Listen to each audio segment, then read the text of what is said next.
Abid Hussain Thangal, ബഹുമാനിയായിട്ടുള്ള Kuttippuram block panchayat president Shrimati Waseema Veleri അടക്കം എല്ലാ panchayat president, മറ്റ് വൈസ് പ്രസിഡന്റുമാര്, മറ്റ് ബഹുമാനിയരായിട്ടുള്ള ജനപ്രതിനിധികൾ, മറ്റ് പ്രിയപ്പെട്ട സഹോദരി സഹോദരന്മാരെ, DHS ഡോക്ടർ റീന അടക്കം പ്രിയപ്പെട്ട DMO, DPM,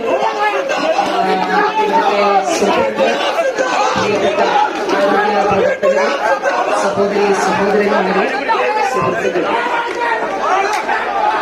കുറ്റിപ്പുറം ആശുപത്രിയെ സംബന്ധിച്ചിടത്തോളം ഒരു നാടിന്റെ ചിരകാല സ്വപ്നം സാക്ഷാത്കരിക്കപ്പെടുന്ന അതിൽ വളരെ പ്രധാനപ്പെട്ട കാര്യം ബഹുമാന്യനായിട്ടുള്ള MLA ഇവിടെ സൂചിപ്പിച്ചത്. ഞാൻ താലൂക്ക് ആശുപത്രി സന്ദർശനത്തിന്റെ ഭാഗമായിട്ട് എത്തിച്ചേർന്നിരുന്നു. അന്ന് ബഹുമാന്യനായിട്ടുള്ള MLAയും എന്റെ ഒപ്പം ഉണ്ടായിരുന്നു.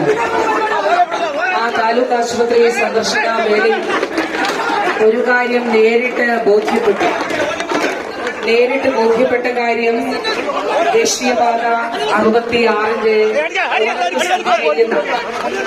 ഈ ആശുപത്രിയിൽ നമുക്ക് പുതിയ കാലത്തിന്റെ നിർമ്മാണ പ്രവർത്തനം ആവശ്യമാണ്.